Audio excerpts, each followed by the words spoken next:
Hi Daria. So let's get into Save for Web and sharpening. So at the moment, 100%. I'm on a Mac, so I need to make this 200%, and that is what it will look like on the screen. 1360 by 720 pixels on most people's desktops, etc. I've got a resizing plugin, so if you're on tablet or mobile, it will automatically cut these images down to suit devices. But the big image, the full-size image, in this case 1360 by 720, is the base image that the server and plugin will resize to. So anyway, the good thing about Smart Sharpen is you can make lots of changes and they don't go over the top. Smart Sharpen basically gives you a preview and only is truly applied when you export for web. Now, with Smart Sharpen, as I kind of said, one second.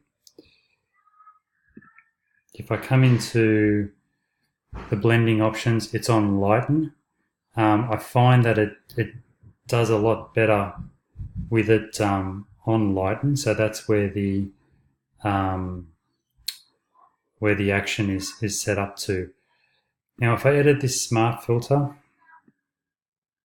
I mean, you really just got to play around with these. Actually, there is one setting that, no, there it is. So the shadows I have turned right down to 0, and the tonal width for the is at 50%. Highlights I leave the way it is. So what it does is it tends to sharpen the highlights and not so much the shadows, and it seems to give a good result. I've used it on many images, and with those settings, about 400.5, you can, if you find the image is still blurry, you can push the radius and the amount. You can even reduce the noise in here. I wouldn't. You can also reduce the noise in Lightroom. Lightroom does a really good job of reducing noise, and so does here. So if I turn this up to about, I don't know, 1 up to there, you can start to see that that's obviously terrible. Bringing it back to about, so I'm almost at 0.5 now. Sometimes pushing that all the way up to 500. If the image is looking a little bit, I'm looking here at the moment at the people. If the image is a little bit blurry, pushing it up to 500 tends to fix it, and if not, then I would start incrementally going up just by 1 point each time on the radius. As it stands, I think that the image is probably a little bit over sharpened there. So yeah, it's probably bang on just being where it's meant to be. And to show you, it does take a little bit of time for the Smart Sharpen to apply. So generally, if I want to see the difference, I'll duplicate the layer, and then in Smart Sharpen, I will make some adjustments. Say that, click OK, and then I just turn the layer on and off, and then I can see what that, and I can actually see that that's probably better.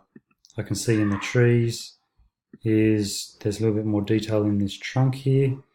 This guy here is, it's not too bad. You can start to see a little bit of pixelation on his shoulder there. That's just because it's not that many pixels. It's 1360 by 720. So that's Smart Sharpening. Now, Save for Web. So if you've got an earlier version of Photoshop, it will only have the legacy. On the newer one, it has this export as, and you can I've actually done some testing. I still think Save for Web Legacy is as good, if not a touch better than the newer export as. So I use Save for Web Legacy. Now the thing with it is that if I one second, original, optimized. So once again, I'm on a Mac, so I haven't been on it for too long. 100%. Okay, so for me, I need to make this 200% because I'm on a Retina screen. Okay, so if we look at the file size here, 455K, that is at quality of 51. For 1360 by 720 images, ideally it should be under 500K. Under 400K is fine. Once it gets into 400, 500, you might want to play around with it. Over 500, it's starting to get a bit big. Now, the quality at 51, it's, as I said, 455K. If I go down to 50, just one point in quality, you'll see that it comes down to 387K. It's a huge difference between 50 and 51. This is the biggest step that you'll make in between 50 and 51. So you basically just got to eyeball it. This image, there's no sky, there's no big sheets of water, so you don't get a lot of image compression artifacts in an image like this. So you can get away with 50 in this image. You may even get away with 40 in this image. Keep going down, 30, 20, and you'll start to see, look, it still doesn't look too bad, and you can see it's down at 223K. So come up. I'm looking at this guy's head at the moment because he's got a bit of chromatic aberration, I call it, in his head. As I come down, you'll start to see the reds. You'll start to see image compression artifacts. His head's starting to look no good. So holding Shift and pressing the up key to go to 30, 40, 50, 40, still no good, 50, and 51. Yeah, I'm happy with it at 51. So 455K, still under 500. I'm happy with that. As I said, sometimes you can get away with 50. Sometimes you can even get away with 40. I don't really bother with 30 and 20. I'm not that tight on quality. I want the quality to be good. So that's with JPEG. Convert to sRGB. The image size and everything you can just leave, and then you save that out. That's essentially it. For the 545 by 365 images, under 100K. There are some images that push over 100K, but not many. You'll find most of them at about 50K. So it's kind of like 10% of this value. 50K, I'm happy with. If you can get it down lower, great. Once it gets 60, 70, 80, still okay. But once it gets to 100, that's the limit for 545 by 365 images. 1100 by 600, they're around about 350K is starting to get excessive on those images.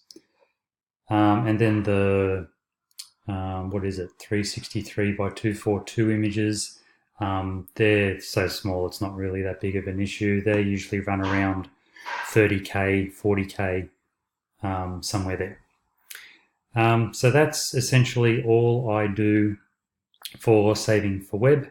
Smart Sharpen and Save for Web. The biggest step you'll notice is between 50 and 51. There are many times that I'll have it at 60. That's kind of like it's probably where I have it the most. 60, 51, and 50. So yeah, that's for all images. That's about it. So yeah, let me know if you've got any questions.